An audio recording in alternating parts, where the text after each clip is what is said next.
Vous savez sûrement que 80% de nos communications est dans le non-verbal. Voici les clés. Voici les clés pour décrypter, et non seulement décrypter, mais maîtriser le langage corporel. Bonjour, ici Roger Lannoy, je suis coach et expert international dans le changement immédiat et durable. J'ai aussi préparé pour vous un résumé au format PDF de cette vidéo. Vous pouvez le télécharger gratuitement sur l'icône I qui s'affiche ici en haut à gauche ou en bas dans le descriptif. Est-ce que vous savez que les études démontrent que 7 secondes, c'est le temps que nous avons besoin pour évaluer la crédibilité, la confiance d'une personne, si elle vous est sympathique ou pas. Vous avez exactement 7 secondes. Cela laisse vraiment très peu de temps. Et on n'a pas le temps, bien sûr, d'écrire un discours. Ces 7 secondes, c'est là que tout va faire la différence. Et là, cette différence, c'est vous. C'est votre énergie. C'est le langage de votre corps. C'est votre vibration. Et un leader, justement, dégage toujours une sensation chaleureuse. C'est, je dirais, naturel chez lui. Et pour ça, ça se fait comment? Mais c'est d'avoir déjà une posture, une attitude open, une attitude ouverte. Un leader, il vous regarde quand il parle. Son regard est fixe et ses bras sont ouverts. Ils ne se mettent pas, généralement, pas comme ceci, les bras fermés. Ils ont une attitude ouverte. Le président Nixon a perdu l'élection présidentielle des États-Unis, la fois où il a perdu, il l'a gagné aussi une fois, lors du premier débat télévisé en grande partie. Parce qu'il s'essuyait, c'est quelque chose qui est resté, je dirais, un moment clé dans une anecdote, mais c'est plus qu'une anecdote, surtout quand on perd une élection présidentielle aux États-Unis, et tout simplement parce qu'il s'essuyait sans cesse le front. Et cette attitude, tout le temps s'essuyer le front, eh bien, lui donnait beaucoup moins de confiance et de fiabilité que JFK, que John Kennedy, qui était en face de lui. Le langage corporel dans la collaboration, c'est hyper important. Quand vous avez un meeting avec une équipe ou avec des futurs pour une négociation, les émotions que vous exprimez en écoutant une personne sont aussi importantes que lorsque vous parlez. Est-ce que vous comprenez que la manière dont vous écoutez et vous regardez votre interlocuteur est même plus important que ce que vous allez dire? Alors, jouez avec vos mains ou croisez les bras lorsque votre interlocuteur est en train de vous parler, si vous avez des gestes.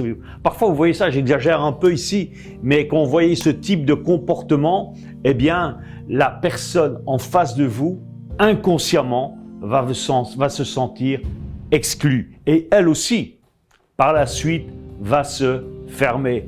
Je vous invite, par exemple, à avoir des ancrages bien à vous. Ça peut être simplement remettre les mains, les doigts des mains les uns contre les autres, avoir des positions ouvertes bien à vous.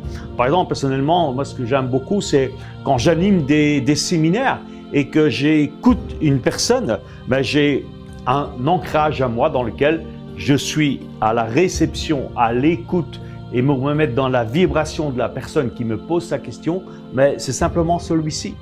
C'est pas comme ça, simplement changer la position d'un bras, eh bien, tout va changer. Regardez, si je suis comme ça, eh bien, vous avez le sentiment que je suis fermé par rapport à vous. Si simplement je change la position de mon bras droit, eh bien, ça change toute l'image et la réception, la vibration que vous recevez. Il y a des signes qui sont trompeurs. Pour devenir un as du langage corporel, il est important de distinguer les signes trompeurs. Non seulement ceux de vos interlocuteurs, mais aussi ceux que vous pouvez avoir d'une certaine manière de regarder comment vous vous comportez et vous allez vous rendre compte vous-même que à certains moments, mais votre corps, votre attitude corporelle joue en votre défaveur. Par exemple, quand vous voyez des personnes au premier rang dans une assemblée qui ont les jambes croisées, eh bien, c'est une attitude qui crée une distance avec l'orateur. Ça ne signifie pas qu'ils sont fermés aux idées, mais d'une certaine manière, ça crée une fermeture. Ce qui se passe aussi, vous pouvez regarder aussi, c'est le langage corporel. Quand vous avez quelqu'un dans une assemblée sur le premier ou le deuxième ou le cinquième ou le xème rang, si quelqu'un croise les jambes, vous allez vous rendre compte que très vite, la majorité de la rangée va avoir le même comportement. Si vous avez quelqu'un dans une rangée qui est en train de fermer les bras et de se mettre comme ça, mais il ne faudra pas 30 secondes pour que le reste, aussi bien à gauche qu'à droite, commence à prendre la même position. Ne me croyez pas, faites le test, vous allez voir, c'est très amusant. Par contre, un petit bémol, c'est évident que quand vous travaillez, je suppose que c'est votre cas au niveau international, eh bien bon, il y a différentes sociétés, il y a différentes cultures et c'est important si vous voulez avoir une communication au niveau mondial, de classe mondiale, c'est important de vous informer, de comprendre les coutumes, les us et coutumes, comme on dit en bon français, mais des autres cultures. Et bien sûr, vous adapter, ça c'est une question, je dirais, de bon sens et d'intelligence. Dans tous les cas, nous sommes tous capables d'identifier les 7 émotions fondamentales. Vous les connaissez, c'est la joie, c'est la surprise, ça peut être aussi la tristesse, la colère, la peur, le dégoût et le mépris. Important dans votre communication, soyez respectueux, soyez enthousiastes, mettez de l'énergie et je dirais aussi, surtout, de l'authenticité. Soyez vous-même.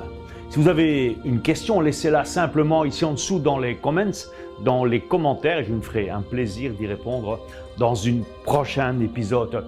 Évidemment, si ce n'est pas encore fait, abonnez-vous à ma chaîne maintenant en cliquant là-bas en haut à droite et vous recevrez toutes les vidéos en priorité. Je vous rappelle qu'il y a aussi le descriptif ici en dessous. Je vous souhaite une superbe journée et je vous dis à très bientôt. Merci les amis.